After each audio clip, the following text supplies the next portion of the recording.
नमस्कार, स्वागत है आपका कमोडिटी निवेश में, जहां हम आपके कमोडिटी से जुड़े तमाम सवालों के जवाब देते हैं। साथ ही आपके लिए बेहतरीन ट्रेडिंग रणनीति भी लेकर आते हैं। और पहले सवाल पूछने का तरीका आपको एक बार बता देते हैं। सवाल पूछने का तरीका बेहद ही आसान है। आप हमारे नंबर 9136934058 पर आप अपने सवाल भेज सकते हैं। और आपके सवालों के जवाब देने के लिए हमारे साथ दो मेहमान हैं। अजय केडिया जी हैं, केडिया कमोडिटी के एमडी हैं, और जिगर धर्मशी हैं मोतीलाल ओसवाल से। आप दोनों ही मेहमानों का स्वागत है। लेकिन सबसे पहले बुलेटिन की शुरुआत करेंगे कच्चे तेल की, और उस पर बात करने के लिए जाने माने एनर्जी एक्सपर्ट नरेंद्र तनेजा जी बने हुए हैं। सर, स्वागत है आपका ईटी नाउ स्वदेश पर। सर, जिस तरह से वापस से बाजार टर्न अराउंड हुआ है और कच्चे तेल में $3 तक की गिरावट कल के हाई से आ चुकी है, अब और कितनी नरमी की उम्मीद आप कर रहे हैं?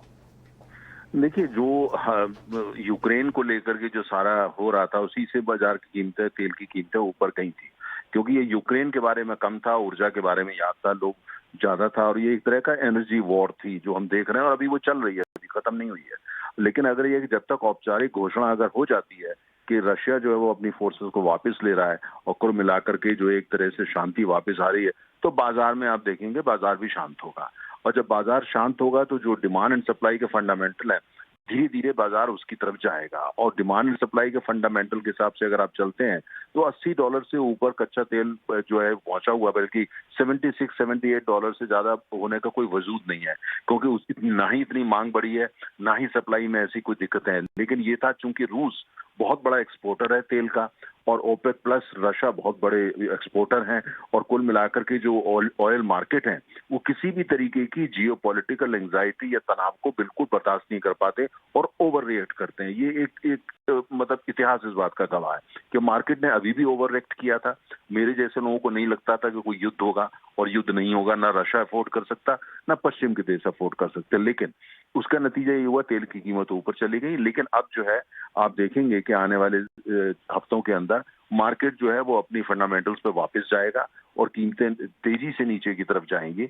लेकिन ये कीमतें भी जो है 2 या 4 या 6 महीने के लिए ही नीचे जाएंगी, क्योंकि आगे उसके बाद जो है वो जो जैसी पूरा बाजार जो है या डिमांड नॉर्मल होने लगती है पोस्ट कोविड, पोस्ट ओमिक्रॉन, तो फिर उतनी जितनी तेल की दिक्कतें वो थोड़ी शुरू हो जाएंगी। तो लिहाजा कीमत फिर ऊपर की तरफ जाना शुरू होगी। लेकिन फिलहाल बाजार नीचे की तरफ जाएगा, तेल की कीमतें नीचे की तरफ जाएंगी, और कोई आश्चर्य की बात नहीं होगी अगर ये बहुत तेजी से वापस जो है वो $78 और $80 पर पहुंच जाए।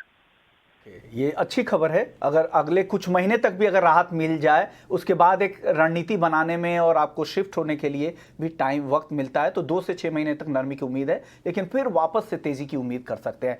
सर, अब बात होती है, ये तनाव क्या पूरी तरह से खत्म हो जाएगा रूस और यूक्रेन, या बना ही रहेगा? और दूसरी तरफ यूएस और ईरान के साथ जो बातचीत चल रही है, वो सप्लाई कब तक बाजार में आने की उम्मीद कर सकते हैं? बहुत अच्छे प्रश्न। पहली बात तो ये तनाव यूक्रेन को लेके नहीं है, ये जर्मनी को लेके ज्यादा है, और ये ऊर्जा को लेके ज्यादा है। ये ऊर्जा युद्ध है, जिसमें जर्मनी ने जो है सेकंड पाइपलाइन, जिसको नॉर्ड स्ट्रीम 2 बोलते हैं, सीधा रूस से जो है बनाने के लिए, गैस लाने के लिए बनाई है। अमेरिका उसको लेकर नाखुश है। अमेरिका का मानना है, ब्रिटेन का मानना है कि इससे जो जर्मनी रूस के ज्यादा नजदीक आएगा, और रूस की जो पैठ है पश्चिम यूरोप में बढ़ जाएगी, ऊर्जा क्षेत्र में डिपेंडेंस बढ़ जाएगी, इंटरडिपेंडेंस बढ़ जाएगी। तो वो जो है कुल मिलाकर के उससे रशिया को फायदा होगा, और रशिया की अर्थव्यवस्था और मजबूत होगी। तो अमेरिका को एक खतरा नजर आता है, क्योंकि रूस जो है वो चीन के बहुत नजदीक है। दूसरी तरफ हमने ये देखा है, तो इसलिए ऊर्जा की सारी कहानी है। लेकिन मुझे नहीं लगता कि जो जर्मनी, क्योंकि पाइपलाइन बन चुकी है, तो उससे पीछे हटने वाला है। और अभी भी आपने देखा जो नरमी आई है, नरमी कब आई है? जब जर्मनी के चांसलर के जाने की वहां बात हुई और जर्मनी ने इंटरवीन किया है। तो कुल मिलाकर के ये ऊर्जा का मसला ज्यादा है। यूक्रेन को लेकर के ना ही कोई पश्चिम हमला करेगा, ना कोई रशिया हमला करेगा। इतना जरूर तय हो जाएगा कि यूक्रेन में जो है वो शांति हो जाएगी। यूक्रेन फिलहाल नेटो का मेंबर नहीं बनेगा, और रशिया को भी स्वीकार होगा, और पश्चिम को भी इसमें कोई जल्दी नहीं है। ईरान की जहां तक बात है, ईरान का जो है जल्दी समझौता हो जाएगा ऐसा तो नहीं लगता है। लेकिन इतना जरूर है कि ईरान का तेल धीरे धीरे ऑलरेडी बाजार में आ रहा है। अमेरिका ने सैंक्शन लगा रखी है। अमेरिका को पता है कि ईरान का तेल जो है स्मगलिंग के माध्यम से तीसरे बाजार के माध्यम से वो बाजार में पहुंच रहा है। तो कोई बहुत बड़ा फर्क आ जाएगा अगर समझौता कल को औपचारिक हो भी जाता है, मुझे ऐसा नजर नहीं आता, क्योंकि उनका एक्सपोर्ट इंफ्रास्ट्रक्चर अभी वीक है, एक्सपोर्ट फैसिलिटीज इतनी मजबूत नहीं है, उसको बनाने में समय लगेगा। तो कुल मिलाकर के जो डिमांड बढ़ेगी वो बढ़ेगी जब पोस्ट कोविड सिनेरियो बनेगा, लोग ट्रैवल करने लगेंगे, हवाई जहाज जाने उड़ने लगेंगे, चारों तरफ कारें निकलने लगेंगी, पूरी दुनिया की अर्थव्यवस्था जब पटरी पर वापस आएगी पोस्ट कोविड, तो तेल की डिमांड बढ़ेगी। और ये वो समय होगा जब मार्केट को रियलाइज होगा कि जितना इन्वेस्टमेंट तेल में होना चाहिए था एक्सप्लोरेशन प्रोडक्शन में खास तौर से, वो पिछले 2.5 साल में नहीं हुआ। दो कारण, एक तो कोविड, दूसरा चारों तरफ ये माहौल रिन्यूएबल में करो तो तेल तो बड़ी खराब चीज है, गंदी चीज है, तो उसकी कीमत दुनिया को अदा करना पड़ेगी, क्योंकि तेल का कोई विकल्प नहीं है। जियोपॉलिटिकल ट्रिगर यूक्रेन जैसे आते रहेंगे और दूसरी तरफ डिमांड बढ़ेगी, अभी तेल का कोई विकल्प नहीं है, तो उतनी सप्लाई हो नहीं पाएगी। लिहाजा इस गर्मी और मानसून के बाद आप देखेंगे इस साल के अंत तक के तेल जो है वो उत्तर की दिशा में ही जाएगा और आने वाले 2-3 साल उसी दिशा की ओर बढ़ेगा। मतलब तेल कुल मिलाकर के महंगा होगा, एकदम अभी 4-5 महीने चले, लेकिन जैसे ही पूरी दुनिया की अर्थव्यवस्था पटरी पर वापस आती है, पोस्ट कोविड में पहुंच जाती है, तो फिर तेल की कीमत ऊपर जाना शुरू हो जाएंगी। यानी तेजी का ही रुख रहेगा, हालांकि कुछ महीने आपको राहत जरूर मिल सकती है। सर, अब आखिरी सवाल आपसे ये होगा, ओपेक प्लस के जो डेटा आ रहे थे जनवरी के महीने में इंटरनेशनल एनर्जी एजेंसीज की तरफ से, जो करार के मुताबिक उससे 9 लाख बैरल रोजाना उत्पादन अभी कम हो रहा है। दूसरी तरफ जिस तरह के भाव कच्चे तेल के हैं, क्या ऐसे में शेल प्रोडक्शन आपको लग रहा है कि यूएस में तेजी से बढ़ेंगे, बॉस्ट कर सकता है एक तरह से?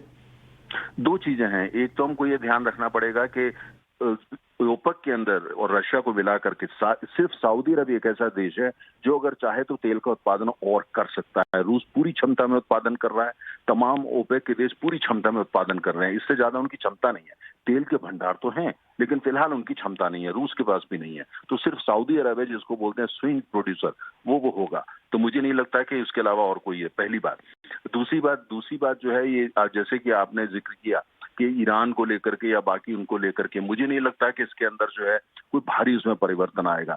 सबसे बड़ी जो चैलेंज या चुनौती आएगी वो यही आने वाली है कि जैसे जैसे जो है दुनिया ओमिक्रॉन और कोविड से बाहर निकलेगी और डिमांड तेल की वापस बढ़ेगी, उतनी रिक्वायरमेंट हो नहीं पाएगी, तो इसलिए वो बहुत ज्यादा कुछ हो नहीं पाएगा। ओपेक कोशिश करेगा, मैन्यूवरिंग करेगा, स्टेटमेंट देगा, सब कुछ करेगा जैसे मार्केट इन्फ्लुएंस हो और तेल की कीमत ऊपर जाए। लेकिन हमको ये नहीं भूलना चाहिए कि $80 $90 से ऊपर सऊदी अरब भी नहीं चाहता और रूस तो नहीं चाहता कि $80 से ऊपर तेल ज्यादा है, क्योंकि ये सबकी अर्थव्यवस्था ये तेल पे निर्भर है। रूस जो है, जो पूरी दुनिया में आज सुपर पावर अपने को कहलाता है, अगर आप बुनियाद में उसकी जाएं तो सारी अर्थव्यवस्था उसकी तेल और प्राकृतिक गैस पे ही आधारित है।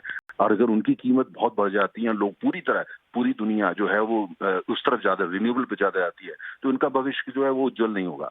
तो इसलिए मुझे लगता है ये एक फाइन बैलेंस स्ट्राइक करेंगे। तेल की कमी होगी, उसका ये फायदा उठाएंगे, लेकिन बहुत ज्यादा फायदा उठाएंगे, इनकी कोशिश होगी वो ना हो, क्योंकि वो शॉर्ट टर्म गेन होगा लेकिन लॉन्ग टर्म लॉस होगा।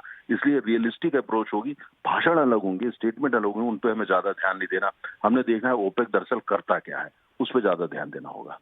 ओके, शुक्रिया तनेजा जी, आपने वक्त निकाला और तमाम पहलुओं को समझाया कि कैसे शॉर्ट टर्म में 2 से 6 महीने तक हो सकता है आपको राहत मिल जाए, लेकिन लॉन्ग टर्म अगले 2 साल तक आपको तेजी की यहाँ पे रुख रहेंगे। हालांकि बहुत ज़्यादा तेजी होने पे हो सकता है कि मार्केट बैलेंस करने की कोशिश जो बड़े प्रोड्यूसर हैं उनकी तरफ से की जाए। चलिए आगे बढ़ते हैं और हमारे साथ अजय केडिया जी भी है और जिगर धर्मशी भी है। केडिया जी, आपका आउटलुक क्या है कच्चे तेल को लेकर, आप क्या सेंस कर रहे हैं यहाँ से? नमस्कार विष्णु जी। देखिए, कच्चे तेल की बात करें तो डेफिनेटली इस बार हमने जो $65 का लेवल, ऑलमोस्ट $66 का लेवल नवंबर में देखा था, इसके बाद प्राइजेस वन साइड हमने रैली करते हुए देखा और ऑलमोस्ट 96, 50, 97 टच कर चुका है।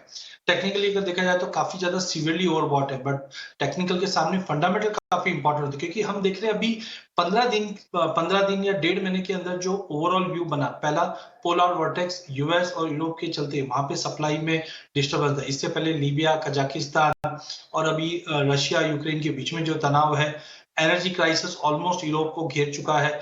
इसके चलते हमने वन साइडेड $81 से 97 तक का लेवल देखा है। तो टेक्निकली एक चीज तो पक्की है कि मार्केट में करेक्शन ड्यू है, बट ये करेक्शन कब आएगा? जब ये जियोपॉलिटिकल टेंशन थोड़ा सा कूल ऑफ होता है, जिसकी आगाज आज से हुई है। But that is too early to say right now कि आगे का सिनेरियो क्या है, जैसे तनेजा जी ने भी कहा है। तो I think we should wait for today कि अगर मार्केट इंटरनेशनल में $92 के नीचे की क्लोजिंग ये हफ्ते में दे देता है तो आई थिंक एक बड़ा क्रैश के लिए मार्केट तैयार रहेगा, बिकॉज अगले 15 दिन के अंदर पोलर वोर्टेक्स का जो इम्पैक्ट है वो भी कम होता हुआ दिखाई देगा। ओपेक 1 तारीख से अपना प्रोडक्शन बढ़ाना चालू कर देगा।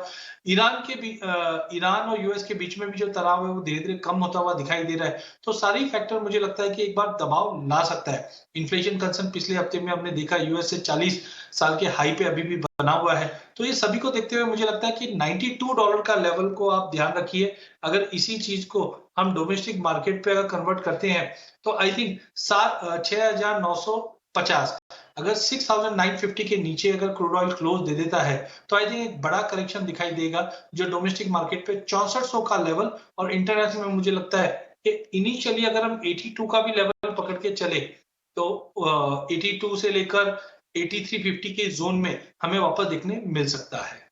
विश्व तो ये भी है क्रूड को लेकर। जिगर, अभी भाव है 6975 के आसपास एमसीएक्स पर, यहां से आपको क्या लग रहा है? ट्रेडर को आप क्या सलाह देंगे? जी, वैसे तो बायस सेलिंग का ही है, बट हमने काफी गिरावट आते हुई देखी है सिंस मॉर्निंग, बट मुझे लगता है कि बायस सेल में रहना चाहिए। करंट लेवल्स पे सलाह नहीं दूंगा, मुझे लगता है कि थोड़ा शॉर्ट कवरिंग आने की पॉसिबिलिटी जरूर से रहेगी ट्रेडर्स के लिए, तो थोड़ा वेट करके मौका लेना चाहिए। तकरीबन 7030 ये काफी अच्छा लेवल रहेगा सेलिंग के लिए, तो उन लेवल्स पे बिकवाली करके चलना अच्छा रहेगा। और जो स्टॉप लॉस मेंटेन करना होगा वो तकरीबन 7070 का रहेगा। निचले स्तरों पे मुझे लगता है कि तकरीबन 6930 इनिशियल टारगेट्स हो सकता है क्रूड के लिए, बट जैसे मैंने कहा कि शॉर्ट टर्म में जैसे कि जो डी एस्केलेशन की जो बातें चल रही है तो सेंटिमेंट्स के साथ भी क्रूड काफी ज्यादा चलता है, तो हमने प्रॉफिट बुकिंग आता हुआ देखा है। तो मुझे लगता है कि ये प्रॉफिट बुकिंग का मूव है, थोड़ा प्रॉफिट बुकिंग आने वाले आज 1 से 2 दिन में थोड़ा एक्सटेंड हो सकता है, तो हमें कुछ दिनों के लिए निचले स्तर आते हुए दिख सकते हैं क्रूड में। दोनों ही जानकारों को लगता है ट्रेंड रिवर्स हुआ है तो बेचकर ही जाना चाहिए। दोनों ही जानकारों को लग रहा है कि नीचे और बाजार आ सकता है, हालांकि लेवल्स अलग अलग हो सकते हैं। चलिए कुछ और, अब गोल्ड और सिल्वर की भी बात कर लेते हैं, क्योंकि चांदी काफ़ी गिर गई है, करीब करीब 1100 रुपये से ज़्यादा की कमजोरी आ चुकी है। केडिया जी, क्या करना चाहिए और कितनी गिरावट और चांदी में आ सकती है, और कितना और गिरने के बाद अगर किसी को एंट्री करना है तो चांदी खरीदना चाहिए? देखिए, सोने और चांदी में नो डाउट जैसा मैंने कहा आज का दिन काफी इंपॉर्टेंट है। नो डाउट गोल्ड और सिल्वर में एक अच्छा फॉल देखा गया मॉर्निंग से अभी तक, बट आई थिंक जब तक 49,000 के ऊपर मेंटेन है देयर इज अ प्रोबेबिलिटी कि हम पॉसिबिलिटी है कि 49,800 का लेवल फिर से देखें, बिकॉज अदर फैक्टर्स भी है जो गोल्ड को सपोर्ट करेंगे। बट ये हफ्ते की क्लोजिंग काफी इंपॉर्टेंट रहेगी, क्योंकि अगर हम डेली चार्ट पे देखें हम तो गोल्ड इंटरनेशनल में 1880 का एक हाई मारा हुआ है। यही हमने नवंबर में हाई बनते हुए देखा, या दूसरी ओर से भी अगर देखा जाए तो इस बार रिसेंटली जो फॉल आया था वो $1780 पे आया, तो करीबन $100 की तेजी के बाद एक प्रॉफिट बुकिंग भी बन जाता है, क्योंकि जियोपॉलिटिकल टेंशन जैसे से कम होगा एक प्रॉफिट। तो हमें लगता है कि अगला 2 दिन अगर प्राइजेस 1856 के नीचे का क्लोज दे देता है तो एक शॉर्ट टर्म करेक्शन देगा जो $1820 से $1825 के बीच में रहेगा। बट समझ के रहिए वहां पे एक अच्छी खासी बाइंग वापस आएगी, जो 1900 का डॉलर 1920 का लेवल हम मार्च एंड या अप्रैल में देख पाएंगे। तो इन ऑल तेजी का रुख है, बट आज और कल 2 दिन इंपॉर्टेंट, तो बिल्कुल आज के लिए 43,300 पे लीजिए, 49,000 का स्टॉप लॉस लगाइए। अपसाइड रहेगा लिमिटेड 49,700 से 800 का जम देखने मिल जाएगा। ये व्यू है चांदी को लेकर। चलिए, एक दर्शक भी हैं चांदी पर, उनका सवाल था। मंटू कुमार नवीनगर बिहार से हैं, मौजूदा स्तरों पर क्या चांदी खरीदना चाहिए? 63,000 पे एग्जैक्टली उसी के आसपास है। जिगर, क्या सलाह देंगे उनको, मंटू को? जी देखिए, मुझे लगता है कि थोड़ी सी और गिरावट आ सकती है, ये प्रॉफिट बुकिंग का मूव है, थोड़ा और एक्सटेंड हो सकता है, तो मुझे लगता है कि करंट लेवल्स पे तो नहीं खरीदना चाहिए। मैं एक्सपेक्ट करता हूं कि चांदी के जो लेवल्स है तकरीबन 60-600, 60-500 ये लेवल्स आते हुए दिख सकते हैं शाम तक के सेशन में। तो मुझे लगता है कि उन लेवल्स पे अगर प्राइसेस सपोर्ट लेता है तो वहां से थोड़ी बहुत खरीदारी करनी चाहिए। अगेन, अगर मल्टीपल क्वांटिटीज में करना है तो एक स्टैगर्ड वे में एंट्री करनी चाहिए। 60-500 से लेकर 62,000 के बीच में बाइंग करनी चाहिए। करंट लेवल्स पे और करेक्शन आ सकता है। ओके, यानी करंट लेवल पर और भी करेक्शन आ सकता है। चलिए, इस वीक एक और दर्शक आ गए हैं, इनका नाम है एस सोमानी है। गोल्ड इन्होंने 48,920 रुपए पर बेच रखा है। केडिया जी, क्या लग रहा है इस लेवल, ये 400-500 रुपए और ऊपर है इनके शॉर्ट पोजीशन के ऊपर, क्या ये भाव इनको मिल सकता है? प्रॉफिट में आ सकता है इनका ट्रेड? डेफिनेटली आज का दिन काफी इंपॉर्टेंट है, क्योंकि जब तक ये 49,000 का लेवल ब्रीच नहीं करता है, थोड़ा कंसर्न है। तो आई थिंक इनको दोनों लेवल वॉच करना चाहिए क्लोजली, 49,000 और 49,800।